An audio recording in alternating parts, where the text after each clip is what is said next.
Good morning मित्रों। आज हम बहुत ही सरल भाषा में और बहुत ही शीघ्रता से आपको दीर्घ संधि समझा देते हैं। आज के बाद मेरा दावा है कि आपका कभी गलत नहीं हो सकता। लेकिन इससे पहले हम थोड़ा सा जान लें संधि क्या होता है।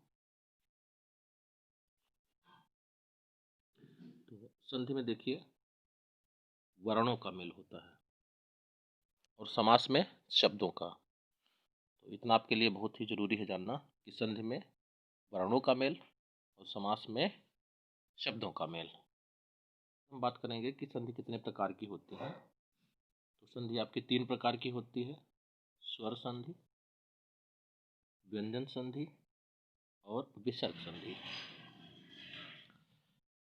अगर आपसे कोई पूछे कि स्वर संधि किसे कहते हैं, तो स्वर संधि किसे कहते हैं जहां स्वर आपस में मेल करते हों, वहां पे स्वर संधि होती है। अगर आपसे कोई पूछे कि व्यंजन संधि किसे कहते हैं, तो व्यंजन संधि में व्यंजन से स्वर या किसी व्यंजन का मेल होता है। स्वर का भी मेल हो सकता है और व्यंजन का भी मेल हो सकता है, वहां पे आपकी व्यंजन संधि होती है। और इसके बाद फिर तीसरे नंबर पे आपका है विसर्ग संधि। विसर्ग संधि में क्या होता है? विसर्ग से स्वर या व्यंजन का मेल होता है, चाहे स्वर का मेल हो या व्यंजन का मेल हो। कहने का मतलब है कि जब हम संधि विच्छेद करते हैं, तो अगर प्लस के पहले स्वर पाया जा रहा है तो वह आपकी स्वर संधि हो जाएगी, और अगर प्लस के पहले व्यंजन पाया जा रहा है तो वह आपकी व्यंजन संधि हो जाएगी, और अगर प्लस के पहले विसर्ग पाया जा रहा है तो आपकी वो विसर्ग संधि हो जाएगी। अब हम आते हैं स्वर संधि के प्रकार पर। स्वर संधि के प्रकार, स्वर संधि जो है आपकी 5 प्रकार की होती है। दीर्घ संधि, गुण संधि, नंबर 3 पे वृद्धि संधि, और नंबर 4 पे यण संधि, और नंबर 5 पे अयादि संधि।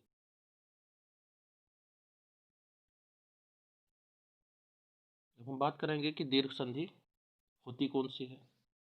जहाँ पे समान स्वर आपस में मिलते हैं वहाँ पे दीर्घ संधि पाई जाती है।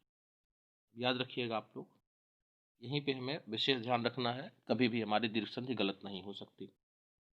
अगर दीर्घ संधि है तो वहाँ पे समान स्वर ही आपस में मिलेंगे। समान या सजातीय स्वर किसे कहते हैं? समान या सजातीय स्वर आपका ह्रस्व और दीर्घ आ हो सकता है, आपका ह्रस्व दीर्घ ई हो सकती है, और आपका ह्रस्व या दीर्घ ऊ हो सकता है। अगर संस्कृत होता वहाँ पे री भी लिया जाता, लेकिन चूंकि हिंदी में री नहीं रहती है दीर्घ संधि में, इसलिए जो है उसको हम यहाँ पर नहीं दिखा रहे हैं। आप सिर्फ और सिर्फ बड़ा, बड़ी ई, बड़ा ऊ, यही जो आपके दीर्घ होते हैं, दीर्घ स्वर होते हैं। और इधर आपका हर्ष स्वर कौन कौन से होते हैं?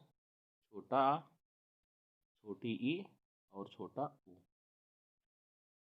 हम देखते हैं कि दीर्घ संधि आपस में मिलते कैसे हैं। पहला उदाहरण आप देखिए,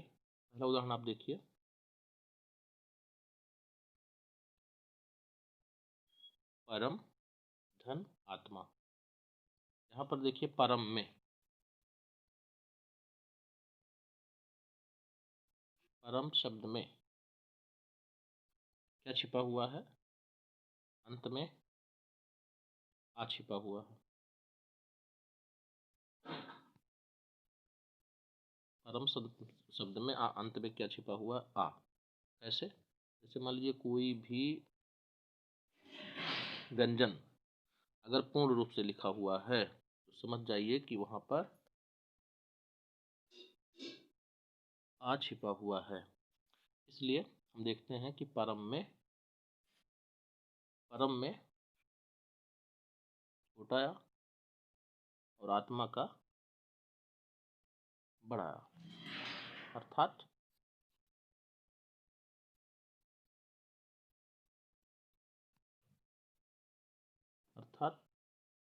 परम में छोटा या और आत्मा का बड़ा दोनों मिल करके बड़ा आ ही बन रहे हैं।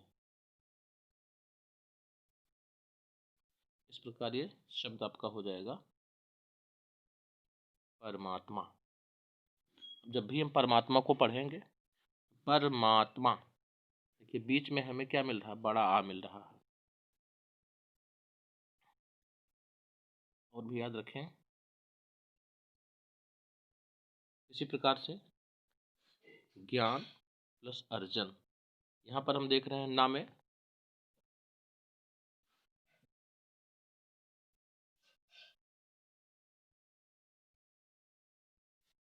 में छोटा आ छिपा हुआ है, तो इस तरह से छोटा आ प्लस अर्जन में छोटा आ दोनों मिल करके बड़ा आ बन रहे हैं। ये आपका हो गया ज्ञानार्जन, शब्द जो निकल कर आया हुआ ज्ञानार्जन।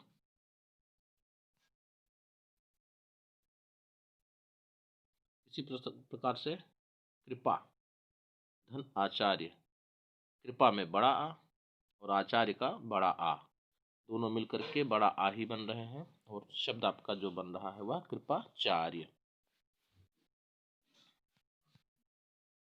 इसी प्रकार से हम अगला उदाहरण देखते हैं, तथा बड़ा आ और अपि छोटा आ, बड़ा आ और छोटा आ दोनों मिलकर के बड़ा आ ही बन रहे हैं, और शब्द जो आपका बन रहा है वो तथापि। यहाँ पर हम देखते हैं कि आपस में जो भी शब्द जुड़ रहे हैं, आपस में जो भी शब्द जुड़ रहे हैं वह समान ही हैं।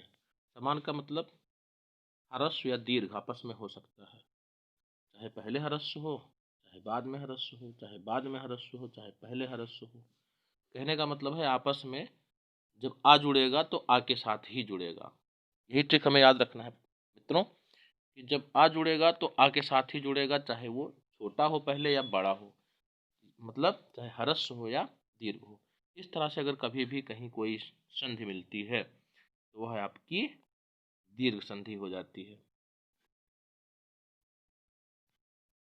इसके बाद हम देखते हैं यही हाल ई में भी है, कवि में छोटी और इंद्र में बड़ी छोटी दोनों मिल करके बड़ी ई ही बन रहे हैं, जो शब्द का निर्माण हो रहा है कवींद्र। इसी प्रकार से सती में बड़ी है और ईश में भी बड़ी, दोनों मिलकर के बड़ी ई बन रहे हैं, जो शब्द निर्माण हो रहा है वह सतीश। इसी प्रकार से लघु और ऊर्मी दोनों मिलकर के छोटा ऊ और बड़ा ऊ मिलकर के बड़ा ऊ लघूर्मी शब्द बन रहा है। इसी प्रकार से हम देखते हैं वधु उत्सव, यहाँ पर छोटा ऊ बड़ा ऊ और छोटा ऊ आपस में मिलकर के बड़ा ऊ बन रहे हैं, जो शब्द बन रहा है वह वधु उत्सव। इस प्रकार मित्रों हम देखते हैं, इस प्रकार हम देखते हैं कि आपस में दीर्घ संधि में, आपस में दीर्घ संधि में हमेशा समान स्वर ही मिलते हैं, समान या सजातीय स्वर ही मिलते हैं। यहाँ पर आप फिर से देख लीजिए एक बार, समान सजातीय स्वर कौन कौन से हैं, आ आपस में चाहे ह्रस्व हो या दीर्घ हो, छोटी ही आपस में मिलेंगी, चाहे ह्रस्व मिले या दीर्घ मिले। इससे कोई मतलब नहीं है कि ह्रस्व पहले लिखा हुआ है या दीर्घ पहले लिखा हुआ है, दीर्घ पहले लिखा हुआ है या ह्रस्व पहले लिखा हुआ, इससे कोई मतलब नहीं है। समान ही स्वर आपस में मिलते हैं। अगर समान स्वर आपस में मिल रहे हैं, अगर समान स्वर आपस में मिल रहे हैं तो वहाँ पर समान स्वर के आपस में मिलने पर वहाँ पर दीर्घ संधि ही होती है। मित्रों बस इतना सा ये वीडियो था, बहुत बड़ा नहीं है, बस आप जान लीजिए कि दीर्घ संधि में क्या होता है, समान या सजातीय स्वर,